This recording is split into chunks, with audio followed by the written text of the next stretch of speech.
मैं श्याम बिहारी मिश्र राजधानी चैनल के सभी दर्शकों के लिए देवउत्थानी एकादशी की हार्दिक शुभकामनाएं देता हूं और साथ ही साथ ये बताना चाहता हूं कि एकादशी का व्रत कैसे करें, उसके क्या नियम हैं और उसकी क्या विधि है।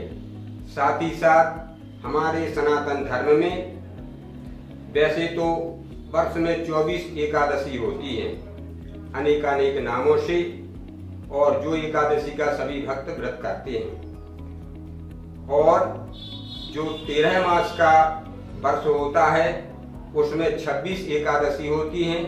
उनके लिए जो अलग से एकादशी हैं उनको पुरुषोत्तम एकादशी नाम से जाना जाता है। आइए हम सभी दर्शकों को बताना चाहते हैं कि कार्तिक मास की जो शुक्ल पक्ष की देवउत्थानी एकादशी है, जिसको प्रबोधिनी एकादशी भी कहते हैं, इसका क्या महत्व है, क्या फल है और इसके करने से क्या लाभ होता है। वैसे तो आषाढ़ शुक्ल पक्ष की एकादशी जो हरिशयनी एकादशी के नाम से सभी लोग जानते हैं, उस दिन भगवान हरि शयन करते हैं क्षीर सागर में। उसके साथ में एक कथा और आती है कि भाद्रपद शुक्ल पक्ष की एकादशी को भगवान विष्णु ने शंखासुर नाम के राक्षस का वध किया और थकावट दूर करने के लिए वो क्षीर सागर में शयन कर गए। और 4 मास के बाद में जो कार्तिक शुक्ल पक्ष की एकादशी है, जिसको देवउत्थानी एकादशी या हमारे बुंदेलखंड में देवउठनी 11 के नाम से भी लोग जानते हैं और उसको प्रबोधिनी एकादशी भी कहते हैं, इसके बारे में हम लोग जानते हैं। या जो लोग एकादशी का व्रत पूरे वर्ष भर करते हैं उनके लिए मार्गशीर्ष शुक्ल पक्ष की एकादशी से व्रत प्रारंभ करना चाहिए। और यदि उद्यापन करना चाहते हैं, समापन करना चाहते हैं, तो मार्गशीर्ष कृष्ण पक्ष की एकादशी का उद्यापन और समापन किया जाता है।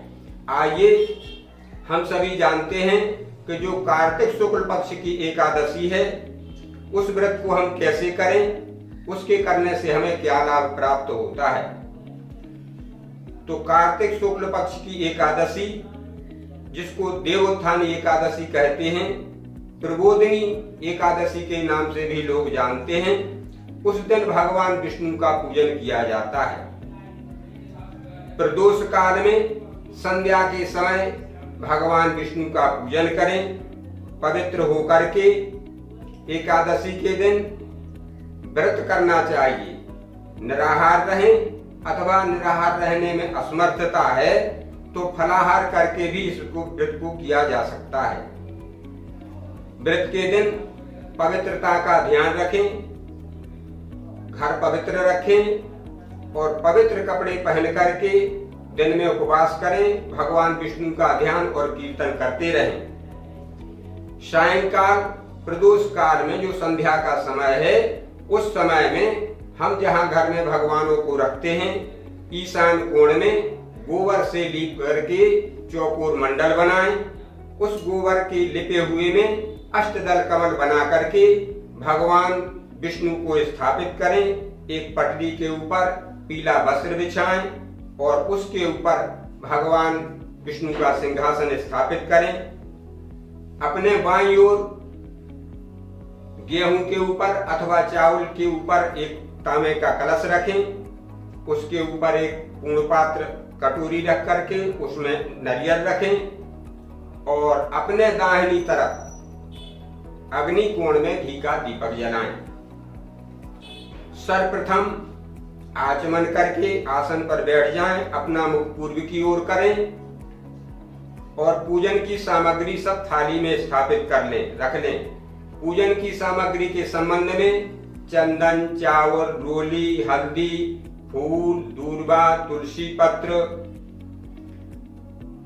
पंचामृत, जैसे 5 अमृत हैं गाय के, गाय का दूध, दही, घी, शक्कर, शहद, ये भगवान के स्नान करने के लिए पंचामृत बना करके रख लें। अगरबत्ती रख लें, घी का दीपक प्रज्वलित करें और पूजन की सब सामग्री रख करके और भगवान विष्णु का ध्यान करें। 3 बार जल से आचमन करें। सबसे पहले ओम केशवाय नमः, ओम नारायणाय नमः, ओम माधवाय नमः। इस प्रकार से 3 बार बाएं हाथ से दाहिने हाथ में जल लेकर के पिए और हाथ धो लें।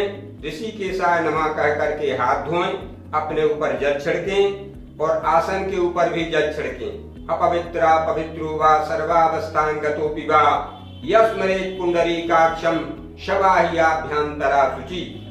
पवित्र या अपवित्र किसी भी अवस्था में हो, जब हम भगवान नारायण का स्मरण करते हैं तो भीतर बाहर से पवित्र हो जाते हैं। इस प्रकार से पवित्र हो जाएं और पवित्र होने के बाद में वहीं पर जहां भगवान विष्णु को रखा है वहां एक गन्ना का मंडप स्थापित करें।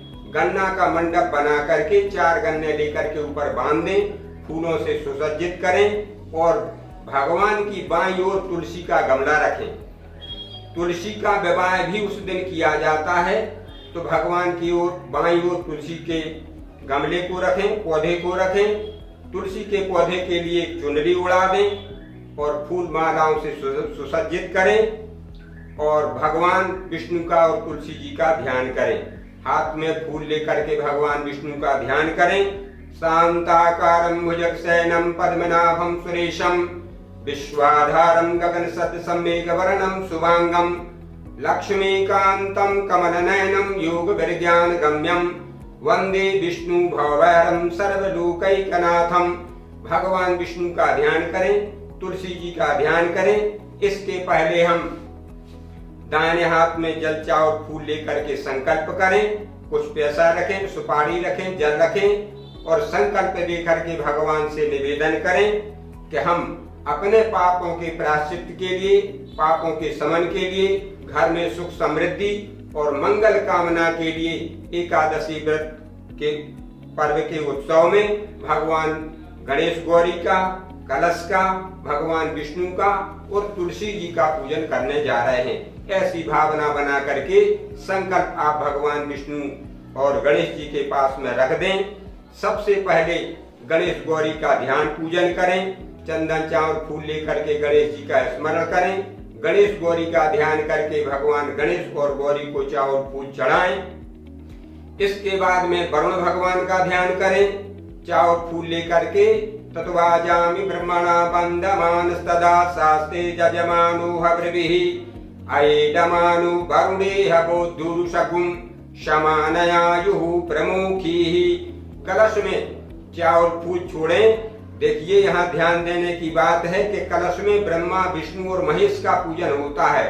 कलश के कलशस्य मुखे विष्णु, मुख में भगवान विष्णु, कंठे रुद्र समासिता और गले में भगवान शिव और मूले स्थितो ब्रह्मा और कलश के मूल में ब्रह्मा जी का पूजन होता है। तो कलश का पूजन करें, ध्यान करें और इसके बाद में भगवान विष्णु का पाद अर्घ आचमन से स्नान करवाएं। गणेश गौरी का स्नान करवाएं। 4 बार जल से स्नान करवाएं गणेश गौरी के लिए, वरुण भगवान के लिए और भगवान विष्णु के लिए पंचामृत में स्नान कराएं। तुलसी जी को भी पंचामृत चढ़ाएं। जो एक कटोरी में दूध, दही, घी, शक्कर, शहद मिलाकर के पंचामृत बनाया है उसमें थोड़ा सा गंगा जल भी डालें और भगवान विष्णु को स्नान करवाएं। तुलसी जी को जल चढ़ाएं। एतानि पाद्यर्घ्याचमनीयम स्नानीयम जलम समर्पयामि पंचामृत स्नानम समर्पयामि। गणेश गौरी के लिए, कलश के लिए, भगवान विष्णु के लिए और तुलसी जी के लिए पंचामृत चढ़ाएं। पंचामृत के बाद में फिर शुद्ध जल से स्नान कराएं सभी देवताओं के लिए। इसके बाद में वस्त्र चढ़ाएं। वस्त्र जो धागा है, कलावा रखे हैं या वस्त्र जो भी रखे हैं, चुनरी तुलसी जी के लिए चढ़ाएं। यदि गमछा पीला हो तो भगवान विष्णु के लिए समर्पित करें। कलश पर भी वस्त्र चढ़ाएं। यदि कपड़ा वस्त्र नहीं है तो धागा है, कलावा, मूली को गणेश गौरी के लिए, वरुण भगवान के लिए, भगवान विष्णु और तुलसी जी के लिए चढ़ाएं। इसके बाद में एक आचमनी जल चढ़ाएं और जल चढ़ाने के बाद में भगवान गणेश के लिए, वरुण भगवान के लिए और भगवान विष्णु के लिए यज्ञोपवीत पहनाएं। यज्ञोपवीतं परमं पवित्रं प्रजापतेः सहजं पुरस्तात् आयुष्मग्रं प्रतिमुञ्च शुभ्रं यज्ञोपवीतं वरमस्तु तेजः। गणेशाम्बिकाभ्यां नमः। कलशे वरुणाद्यावाहित देवेभ्यो नमः। श्री लक्ष्मी नारायणाभ्यां नमः। तुलस्यादिव्यै नमः। वस्त्रोपवस्त्रान्ते आचमनीयं जलम समर्पयामि। फिर सभी देवताओं के लिए चंदन का तिलक लगाएं। गणेश गौरी के लिए, वरुण भगवान के लिए, भगवान विष्णु के लिए और तुलसा जी के लिए सिंदूर रोली चढ़ाएं। सिंदूर रोली चढ़ाने के बाद में गणेश गौरी को अक्षत चढ़ाएं, भगवान विष्णु को तुलसी पत्र चढ़ाएं अथवा तिली चढ़ाएं। भगवान विष्णु को अक्षत चढ़ाने के लिए निषेध बताया है शास्त्रों में, इसलिए अक्षत की जगह तिल का उपयोग करें। जो सफेद तिल आते हैं वो भगवान विष्णु को तिल चढ़ाएं। चावल चढ़ाने के बाद में, तिल चढ़ाने के बाद में भगवान को रोली, हल्दी, अबीर, गुलाल, सिंदूर, फूल आदि चढ़ाएं। पुष्प नाना प्रकार के पुष्प हैं जो गणेश गौरी को भी चढ़ाएं, वरुण भगवान के लिए चढ़ाएं, भगवान विष्णु के लिए सुंदर गुलाब के, कमल के या जो भी उपलब्ध पुष्प हैं, तुलसी पत्र है, इस भगवान विष्णु को समर्पित करें। रोली, हल्दी, अबीर, गुलाल से पूजन करें। इसके बाद में इत्र की व्यवस्था हो तो इत्र भी भगवान विष्णु को, गणेश गौरी को चढ़ाएं। और इत्र चढ़ाने के बाद में धूप दीप दिखाएं। धूप दिखाएं। ओम धूरसि धूप